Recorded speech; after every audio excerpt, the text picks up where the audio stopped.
25 की उम्र में हुई विधवा, फिर 3 शादी कर चुके एक्ट्रेस की शादी।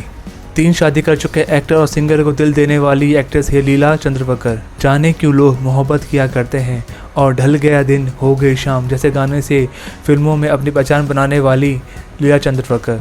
60 और 70 के दशक में मशहूर एक्ट्रेस लीला चंद्रवकर अपनी लव स्टोरी को लेकर बहुत सुर्खियों में रही। पहले पति की मौत के बाद लीला चंद्रवकर ने किशोर कुमार को अपना हमसफर बनाया। लीला और किशोर कुमार की शादी चर्चित शादियों में से एक थी। किशोर कुमार पहले से ही 3 शादी कर चुके थे और लीला की दूसरी शादी थी। लीला उनसे उम्र में 20 साल छोटी थी, लेकिन कहते हैं ना, प्यार ना तो आशिक देखता है, ना उम्र देखता है और ना ही जात। कुछ ऐसा ही लीला और किशोर कुमार के साथ भी हुआ। लीला चंद्रवकर का झुकाव शुरुआत से ही ग्लैमरस दुनिया की तरफ था। उन्होंने पहले मॉडलिंग शुरू की, फिर उन्होंने फिल्म फेयर द्वारा आयोजित फ्रेश फेस ब्यूटी कॉन्टेस्ट में हिस्सा लिया। लीला को इस कॉम्पिटिशन में दूसरा स्थान हासिल हुआ। 18 साल की उम्र में ही उनको एड में काम मिलने लगे थे, लेकिन लीला ने साल 1968 में आई फिल्म मंकी बात से डेब्यू किया। इस फिल्म में लीला सुनील दत्त के साथ नजर आई थी। इस फिल्म में एक्ट्रेस को रातों रात सुपरस्टार बना दिया था। लीला चंद्रवकर ने महज 24 साल की उम्र में सिद्धार्थ बल्डोकर से शादी कर ली थी। ये एक अरेंज मैरिज थी और सिद्धार्थ परिवार राजनीति में सक्रिय था। शादी के बाद लीला ने फिल्मों में काम करना छोड़ दिया था। शादी के महज 11 दिन बाद ही लीला चंद्रवकर की ज़िंदगी में भूचाल आ गया। उनके पति सिद्धार्थ को बंदूक साफ करते करते गोली लग गई। इस हादसे के बाद सिद्धार्थ का खूब इलाज कराया गया, लेकिन वो नहीं बच पाए। पति की मौत के बाद लीला अपने परिवार के साथ रहने लगी, लेकिन इस दौरान लोग उन्हें ताना मारते थे और पति की मौत का कारण बताते थे। ये ताने सुनकर लीला को मन ही मन में आत्महत्या करने का ख्याल आया था।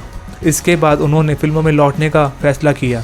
लीला चंद्रवकर ने बैराग के साथ इंडस्ट्री में वापसी की थी। इस फिल्म में लीला एक्टर दिलीप कुमार के साथ नजर आई थी। हालांकि ये फिल्म बॉक्स ऑफिस पर फ्लॉप हो गई थी। फिल्म प्यार अजनबी है में लीला और किशोर कुमार ने एक साथ काम किया था। इस फिल्म में शूटिंग के दौरान दोनों एक दूसरे के करीब आ गए थे। किशोर कुमार के प्रपोज करने से पहले लीला बहुत बुरे दौर से गुजर रही थी।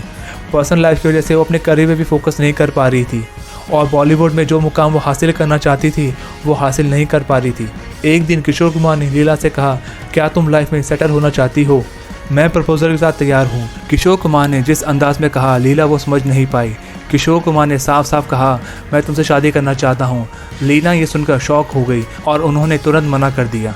कहते हैं ना कि जोड़ी ऊपर वाला बना के भेजता है, तो ये रिश्ता भी ऊपर से ही बनकर आया था। हुआ यूं कि लीला के परिजन भी उनके हालात के लिए उन्हें ही जिम्मेदार मानते थे। एक बार उनके पिता जो फौजी थे उन्हें अपशब्द कह गए, तो लीला नाराज़ होकर घर से चली गई और मुंबई की सड़कों पर उन्हें किशोर कुमार का प्रपोजल याद आया। उन्होंने फ़ोन किया और पूछा अगर उनका प्रपोजल आज भी तैयार है तो उनकी तरफ से हाँ है। ये सुनकर किशोर कुमार ने फ़ौरन हाँ कर दी। लीला के परिजन को जब पता चला कि उनकी बेटी किशोर कुमार से शादी करने वाली है तो उन्होंने ज़बरदस्त बवाल मचा दिया। उन्होंने लीला को बहुत समझाया और ये तक कह दिया कि वो चाहे तो अमित कुमार से शादी कर ले, लेकिन किशोर कुमार से शादी ना करे। लेकिन कहते हैं ना कि प्यार किसी की इजाज़त के लिए नहीं रुकता। तमाम विरोध के बाद किशोर कुमार और लीला ने शादी कर ली। बेटी की दूसरी शादी की खबर सुनते ही माता पिता नाराज़ हो गए और मुंबई छोड़कर जाने की तैयारी करने लगे। किशोर कुमार नहीं चाहते थे कि उनकी वजह से उनके सास ससुर मुंबई छोड़कर जाना पड़े, इसलिए वे लीला को लेकर उनके माता पिता के घर पहुंच गए और उन्हें और ज़ोर ज़ोर से गाना शुरू कर दिया, नफ़रत करने वालों के सीने में प्यार भर दूँ।